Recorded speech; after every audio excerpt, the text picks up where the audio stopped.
Hello everyone and welcome back to my channel Layout to Lineside. Today we're taking a look at a bargain bundle I picked up off eBay for just £70. So, this bundle came with a Loco and 3 coaches, and they were all Bachmann products. So the Loco, I have a Bachmann 5MT, and the coaches were 3 Bachmann Mk1 Suburbans. Yeah, so these are empty boxes, and there's a good reason for that. So these boxes are a right pain to get open. As you can see, the plastic in them is very flimsy, and that means when you try to take it out, it gets caught on everything. So in order to pull it all the way out, you have to resort to using a bit of brute force. Except because the plastic's so flimsy, of course, you can imagine how brute force would go. So I got them out once, and I've already had these coaches out to get a look over them and to use them in a project which at the time of filming hasn't gone out yet, but I decided instead of battling to put them back in their boxes, I'd just keep them out. Now obviously if you buy a coach now, you get it in a much nicer, newer box like that, but these coaches are slightly older. But anyway, for my £70 I got the 5MT and 3 coaches, and in this lot there's 1 brake coach and 2 just generic third class coaches, and I think for the price I paid, I'm very happy with these. So now I'll take the coaches off to one side and we'll take a closer look at the locomotive. As I said, the Loco I got is a Bachmann 5MT, and though these models are quite old, mine has an 8-pin decoder socket and NAN couplings. If I show the end of the box, you can see that I got a standard 5MT in BR green with the late crest and BR1 tender.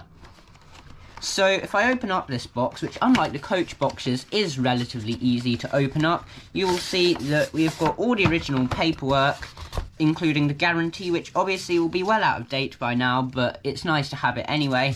Then if we pull out the accessory bag, you'll see it's quite hefty with a fair few things in it. So the first thing you'll notice is the presence of a tension lock coupling for the front of the model, since this does not come pre-fitted. There are also what I think are screw-link couplings, although these don't appear to be posable. I think they are just moulded.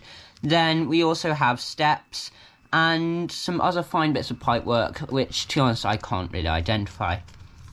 Looking at the Loco itself then, right off the bat, despite being a 20-year-old model, I think this is quite well detailed. So, as always, the livery application is top-notch, as we would expect from Bachmann, and though there are somewhat unsightly holes on the top of the model, which I suspect are for fitting optional details, the rest of the detailing is good. So you've got nice fine handrails there. I think those are separately fitted wire. The motion, for the most part, is metal and looks good. However, there is a plastic section there, which I think looks quite unsightly. I don't know, maybe that couldn't be metal, but I think it could have been at least a bit more refined. It doesn't look brilliant. But other than that, I'd say the moulding and the detailing is quite good all round. On the tender, the underframe looks a bit chunkier. As you can see, the moulding doesn't look quite as refined on this. Of course, this could be a generic tender which they tooled up earlier on, I don't know. But other than the somewhat chunkier looking underframe, the detailing on the body is generally alright. Like the Loco, the livery application is top notch, but the detailing, like the steps, does look a bit chunkier than that of the Loco, so that does make me wonder if they tooled up the BR1 tender for an earlier Loco and reused it on this one. There's not anything wrong with that, but it does mean that overall this is slightly chunkier in the moulding. However, overall, I think bearing in mind how old this model is, the detailing still stands up surprisingly well alongside some of my slightly more modern Locos. As for the coaches, I'd say these aren't quite as detailed as the Loco, but they're certainly a good budget option if you're looking on the second-hand market. So, picking up a coach at random, you can see the body moulding's actually quite good. The definition here would stand up quite well to some more modern releases. Where this kind of falls down is on the underframe, to be honest. It does look a bit coarse, the moulding here, but then, to be fair, this isn't normally visible when the train's running, so it doesn't really matter, to be honest. The bogies are very similar in design to the Bachmann Mk1s we looked at. The only difference, really, the couplings are fixed as per the older design, and whilst this assembly is simpler and a bit more reliable, I think, it is a bit more ungainly. Picking up the brake coach, you can see that the roof detailing here is quite good. So the vents are all quite refined, and the periscope housings have a fair bit of definition to them. The roof ribbing is quite noticeable, which I don't think is completely prototypical, but it's not that bad, and there is, again, quite some definition to it. On the whole, I think these are, again, quite heavily relying on moulded detail, like the Hornby Mk1 from last time, but since you'd normally pick these up second hand now, and there are loads available second hand, I think these are a good, slightly more budget option for those who can't afford the Acura scale Mk1s, which of course normally come out at around £70 to £75 each. On the ends of the coach, yet again, though much of the detail is moulded, it's fairly refined, and if we take a look, you will see what I believe to be separately fitted wire handrails, although I can't see these everywhere, and I don't know if this is prototypical or not, but these coaches appear to have one on one end and two on the other end. To be honest, though, I'm not very good when it comes to prototypical accuracy, so that may be accurate, or they may have fallen off when the previous owners owned these. I don't know. As I said, every model I'm looking at today came second-hand off eBay, so I don't know. However, I think I've yapped on for long enough now about the detailing and moulding here, so now I'll get all of these down onto the track. Probably not right now, because it's currently about 33 degrees. The office is going to be hot as hell. So I'll get these out on the track sooner or later, and I'll see you then. So, a few hours later, and I finally dared to venture out into the office. So, back in the yard we have the Mk1 Suburban set up, but first I thought I'd test the 5MT's pulling power, since 3 coaches isn't very many for a large, well, medium and tender engine. So I decided to give it 1 or 2 or 6 of my Mk1s. So yeah, we'll get it running with these, then I'll couple it up to the Mk1 Suburbans, because if it can haul these around my layout with second radius curves and not much in the way of straight track, then it should be powerful for any fairly realistic load on a much more realistic layout than mine.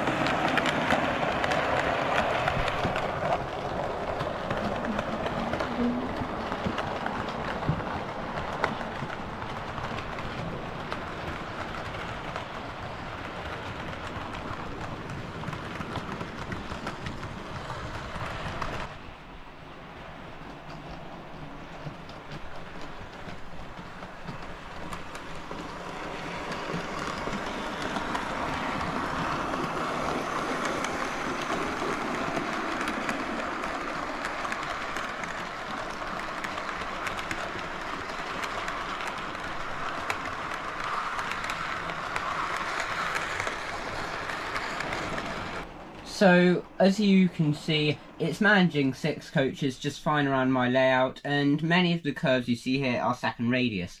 So, on a more realistic layout, you should certainly have no issues getting this to haul realistic loads. So now we'll take all these Mk1s off and we'll couple it up to the Mk1 Suburbans. So, next I decided to test how free rolling the coaches were.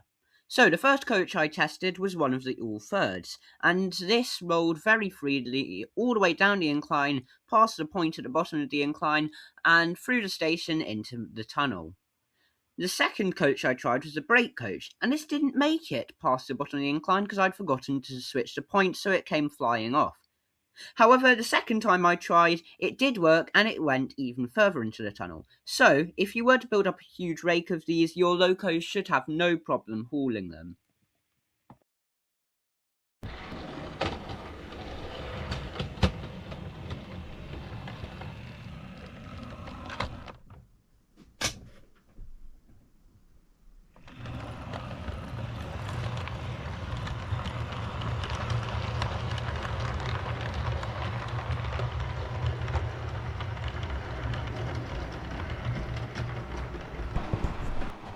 And on the inside line, I'm going to be running the only other BR era Loco I have out here at the moment, and that's my West Country, and that's got some bullied Suburban coaches.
So, in conclusion, I really liked these models. Starting off with the locomotive, I think the level of detail on the whole was actually quite good, especially bearing in mind its age. So, the Loco itself, the valve gear and coupling rods looked very fine. The Loco had separately fitted wire handrails by the looks of it, and these looked wonderful. Obviously, there were one or two very unsightly plastic parts in the motion which did not look good, but they were the only things which really jumped out to me about the Loco, which I really didn't like. Tender, likewise, slightly chunky moulding, but it certainly does the job, and the livery application on both was flawless.